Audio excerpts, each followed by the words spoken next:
Area domination নিয়ে কি বলছে বিজেপি, কংগ্রেস এবং তৃণমূল কংগ্রেস দেখাবো আপনাদের। দেখুন, এই মুহূর্তে পশ্চিমবঙ্গের যে শাসক দল আছেন তাদের একজন প্রবীণ ক্যাবিনেট মন্ত্রী প্রকাশ্যে বিভিন্ন ক্লাব, যুব সংগঠন, ছাত্র সংগঠনকে প্ররোচনা দিচ্ছেন ইডি, সিবিআইকে, কেন্দ্রীয় বাহিনীকে আক্রমণ করার জন্য।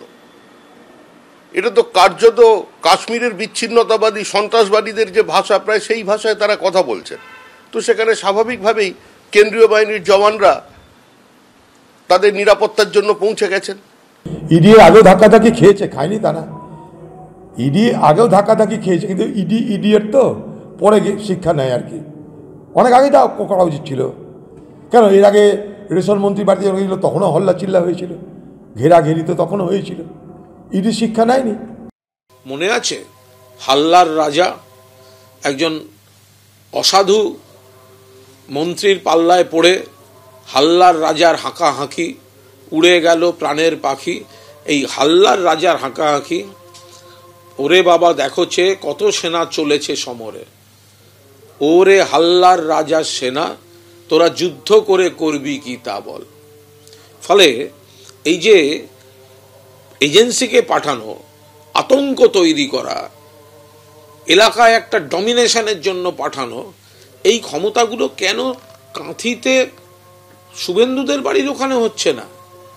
শুভেন্দুর বিরুদ্ধে এফআইআর রয়েছে সিবিআই এর, ওর বাড়িতে কেন ইডি তল্লাশি করতে যাচ্ছে না? ওর বিরুদ্ধে নগদ নেওয়ার অভিযোগ আছে, ওর বাড়িতে কেন ইডির তল্লাশি হবে না?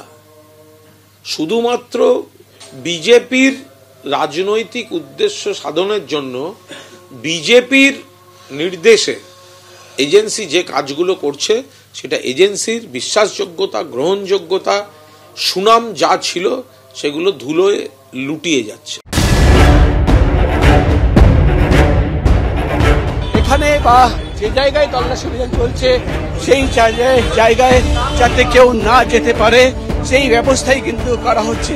অর্থাৎ একদিকে তল্লাশি অভিযান, অন্যদিকে কেন্দ্রীয় বাহিনীর জওয়ানরা এলাকায় ঘুরে ঘুরে কিন্তু পরিস্থিতি দেখছেন, এবং যাতে বাইরে থেকে কোনো অনুগামীরা বা কেউ ঠিক সুজিত বসুর বাড়ির দিকে না যেতে পারে সেই ব্যবস্থাই করা হচ্ছে। অর্থাৎ তল্লাশি অভিযান এবং টহলদারি একসঙ্গে চলছে। তারা কিন্তু শুধুমাত্র সুজিত বসুর বাড়ির সামনে দাঁড়িয়ে নেই, তারা কিন্তু এলাকায় ঘুরে ঘুরে তারা কিন্তু एरिया डोमिनेशन काज करছেন। क्या है, इतना भीड़ मत खड़ा करिए। अगर ग्रुप है तो बताइए, आप लोग एक ग्रुप है। यहाँ पर कुछ है क्या? नहीं कुछ है क्या आप लोगों का? ये कुछ दिखाना चाह रहे हो इधर खड़े होकर? चलिए अपने इधर। টিয়ার গ্যাসের শেল তুমি দেখতে পাচ্ছ।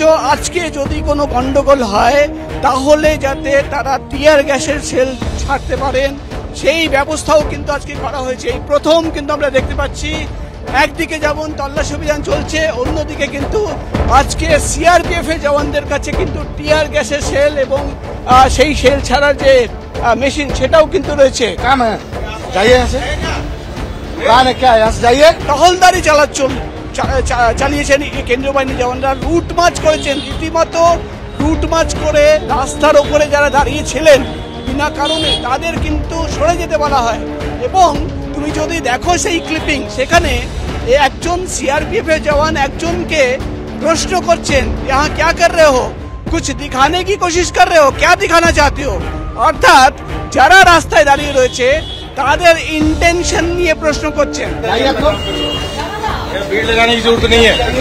हाँ क्या करिए, कोई नहीं, आप जाइए जहाँ काम है, कोई जरूरत नहीं है। এই পুরো এলাকায় কিছুক্ষণ আগেই আমরা দেখেছিলাম যে সেন্ট্রাল ফোর্সের পক্ষ থেকে এরিয়া ডমিনেশন করার যে একটা প্রক্রিয়া, সেই এরিয়া ডমিনেশন হচ্ছিল।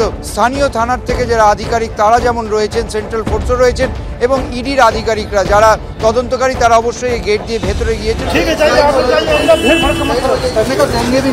সিআরপিএফ এর জওয়ানরা কি বলছিলেন? কিছুই বলছিল, বলছিল সাড়ে দাঁড়াতে। আমরা লোকাল বাড়িতে আমরা এখানে দাঁড়িয়ে আছি। তারা বললেন যে আজকে কিছু করতেও দেবো না। আমরা তো কিছু করতে চাই না, আমরা পাড়ার লোক, পাড়ার ছেলে এখানে দাঁড়িয়ে আছি। সাইকেল রাস্তা থেকে সাইকেল সরে দাঁড়াতে। আপনারা কেন দাঁড়িয়ে রয়েছেন? আমরা দাঁড়িয়ে আছি এখানে আড্ডা মারছে আজকে ছুটির দিন তার জন্য। क्या है? इतना भीड़ मत खड़ा करिए। अगर ग्रुप है तो बताइए, आप लोग एक ग्रुप है। यहाँ पर कुछ है क्या? नहीं कुछ है क्या आप लोगों का? या कुछ दिखाना चाह रहे हो इधर खड़े होकर? चलिए अपने इधर।